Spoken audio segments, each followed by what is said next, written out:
आज की जो प्रेस कॉन्फ्रेंस है, जैसा कि आप हमारे पीछे लगे हुए बैनर पर देख रही हैं, ये है बांग्लादेश में जो एट्रोसिटीज हो रही हैं अगेंस्ट रिलीजियस माइनॉरिटीज।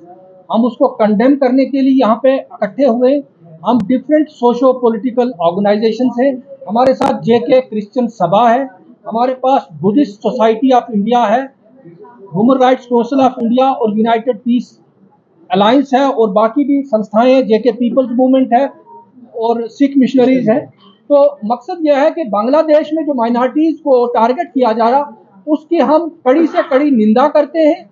और हम भारत पर ये जोर दे रहे हैं कि ये इस खित्ते का, इस इलाके का, इस क्षेत्र का बहुत बड़ा देश है, इसको वहां पे पीस रेस्टोर करना चाहिए। और माइनॉरिटीज को जो जाल मांग का नुकसान हुआ है, उनके प्लेस ऑफ वर्शिप को, उनके बिजनेस एस्टेब्लिशमेंट को जो डैमेज हुआ, उसको कंपेंसेट किया जाए।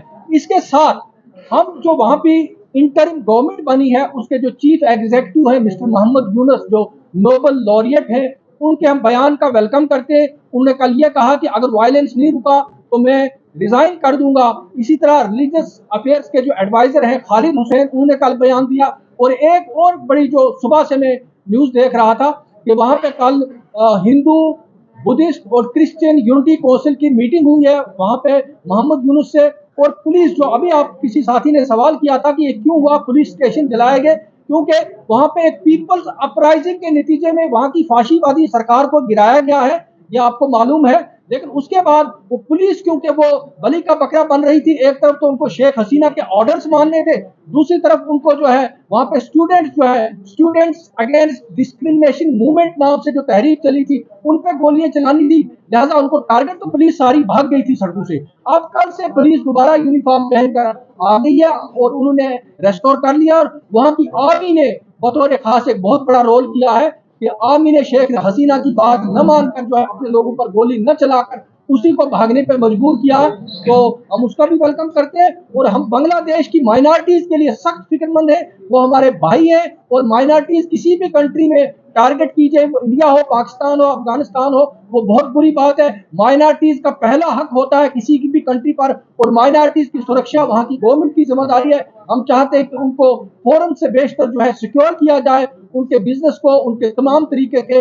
बांग्ला जो हमारे भाई है वहां पे, बस उसी लिए हम यहाँ पे सब इकट्ठे हुए। आप किसी और से भी बात कर सकते हैं। मैं ये नहीं समझता, खैर आपकी अगर कोई इतलात है, हम अगर आपका आज का इंडियन एक्सप्रेस या कल का टेलीग्राफ या द हिंदू पढ़िए या दैनिक भास्कर पढ़िए, जो मेरे पास इतलात है, वहां पे ये कह रहे हैं कि जिस जमात, जिसको आप कट्टरपंथी कहते हैं, कि वो लोगों की प्रॉपर्टीज को बचा रही है। अब इसमें कहां तक, लेकिन इतनी बड़ी मूवमेंट अगर चलती है, किसी गवर्नमेंट को ओवरथ्रो किया जाता है, उसमें मिसक्रिएंट्स होते हैं, रेडिकल एलिमेंट होते हैं, वो हर जगह है, वो हर जगह है। बहरहाल आपकी बात सही है, कुछ ऐसे लोग होते हैं, ऐसे तत्व होते हैं, वो हो तभी यहाँ हुआ, तभी ऐसा हुआ, ऐसे नहीं होते तो ये नहीं होना था। लेकिन मैं समझता हूं कि फिर भी इतनी बड़ी आंदोलन के नतीजे में 4-5 आदमी की जान जाना, अगर एक आदमी की भी जान चली जाए, वो भी हम समझते हैं कि निंदनीय है। एक का खून भी क्यों बहे, लेकिन इतना बड़ा आंदोलन एक गवर्नमेंट को जो 16 साल से वहां के पावर पे कब्जा करके बैठी हुई थी, एक तरह से अनडेमोक्रेटिक तरीके से, उसको हटाना, तो ये सारा उसके नतीजे में हुआ है।